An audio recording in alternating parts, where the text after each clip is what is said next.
गजेन्द्रमोक्षस्तोत्रम्। श्रीगजेन्द्र उवाच। ॐ नमो भगवते तस्मै यत एतच्चिदात्मकम् पुरुषायादिबीजाय परेशायाभिधीमहि। यस्मिन्निदम् यतश्चेदम् येनेदम् य इदम् स्वयम् योऽस्मात्परस्माच्च परः तम् प्रपद्ये स्वयम्भुवम्। यस्वात्मनीदम् निजमाययार्पितम् क्वचित् विभातम् क्वच तत्तिरोहितम् अविद्धदृक्साक्ष्युभयम् तदीक्षते स आत्ममूलोऽवतु माम् परात्परः। कालेन पञ्चत्वमितेषु कृत्स्नशो लोकेषु पालेषु च सर्वहेतेषु तमस्तदासीत् गहनम् गभीरम् यस्तस्य पारेऽभिविराजते विभुः। न यस्य देवा ऋषयः पदम् विदुः जन्तुः पुनः कोऽर्हति गन्तुमीरितुम्। यथा नटस्याकृतिभिर्विचेष्टतो दुरत्ययानुक्रमणः समावतु दिदृक्षवो यस्य पदम् सुमङ्गलम् विमुक्तसङ्गा मुनयः सुसाधवः चरन्त्यलोकव्रतमव्रणम् वने भूतात्मभूताः सुहृदः समे गतिः। न विद्यते यस्य च जन्म कर्म वा न नामरूपे गुणदोष एव वा तथापि लोकाप्ययसम्भवाय यः स्वमायया तान्यनुकालमृच्छति। तस्मै नमः परेशाय ब्रह्मणेऽनन्तशक्तये अरूपायोरुरूपाय नम आश्चर्यकर्मणे। नम आत्मप्रदीपाय साक्षिणे परमात्मने। नमो गिराम् विदूराय मनसश्चेतसामपि सत्त्वेन प्रतिलभ्याय नैष्कर्म्येण विपश्चिता। नमः कैवल्यनाथाय निर्वाणसुखसंविदे। नमः शान्ताय घोराय मूढाय गुणधर्मिणे निर्विशेषाय साम्याय नमो ज्ञानघनाय च। क्षेत्रज्ञाय नमस्तुभ्यम् सर्वाध्यक्षाय साक्षिणे पुरुषायात्ममूलाय मूलप्रकृतये नमः।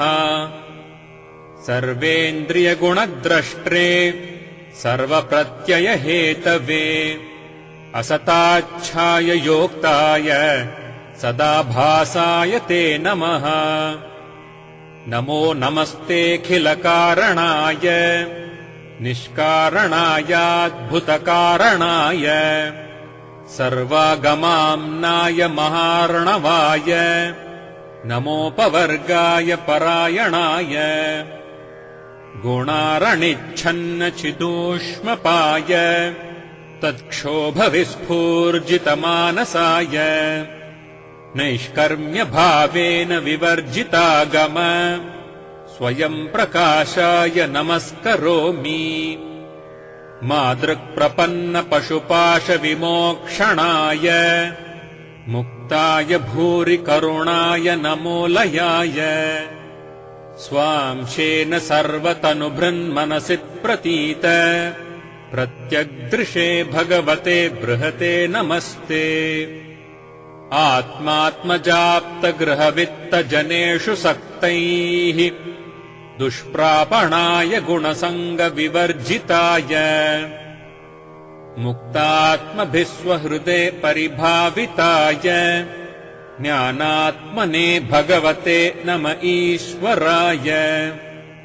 यम् धर्मकामार्थविमुक्तिकामा भजन्त इष्टाम् गतिमाप्नुवन्ति किम् त्वाशिषो रात्यपि देहमव्ययम् करोतु मेधभ्रदयो विमोक्षणम् एकान्तिनो यस्य न कञ्चनार्थम् वाञ्छन्ति ये वै भगवत्प्रपन्नाः अत्यद्भुतम् तच्चरितम् सुमङ्गलम् गायन्त आनन्दसमुद्रमग्नाः तमक्षरम् ब्रह्म परम् परेशम् अव्यक्तमाध्यात्मिकयोगगम्यम् अतीन्द्रियम् सूक्ष्ममिवातिदूरम् अनन्तमाद्यम् परिपूर्णमीडे यस्य ब्रह्मादयो देवा वेदालोकाश्चराचराः नामरूपविभेदेन फल्ग्व्या च कलया कृताः यथार्चिषोऽग्नेः सवितुर्गभस्तयो निर्यान्ति संयान्त्यसकृत्स्वरोचिषः तथा यतोऽयम् गुणसम्प्रवाहो बुद्धिर्मनः खानि शरीरसर्गाः स वै न देवासुरमर्त्यतिर्यम् न स्त्री न षण्ढो न पुमान्न जन्तुः नायम् गुणः कर्म न सन्न चासन् निषेधशेषो जयतादशेषः चिचीविषे नाहमिहामुया किम् अन्तर्बहिश्चावृतये भयोन्या इच्छामि कालेन न यस्य विप्लवः तस्यात्मलोकावरणस्य मोक्षम् सोऽहम् विश्वसृजम् विश्वम् अविश्वम् विश्ववेदसम् विश्वात्मानमजम् ब्रह्म प्रणतोऽस्मि परम् पदम् योगरन्धितकर्माणो हृदि योगविभाविते योगिनो यम् प्रपश्यन्ति योगेशम् तम् नतोऽस्म्यहम् नमो नमस्तुभ्यमसह्यवेग शक्तित्रयायाखिलधिगुणाय प्रपन्नपालाय दुरन्तशक्तये कदीन्द्रियाणामनवाप्यवर्त्मने नायम् वेद स्वमात्मानम् यच्छक्त्याहम् धिया हतम् तम् दुरत्ययमाहात्म्यम् भगवन्तमितोऽस्म्यहम्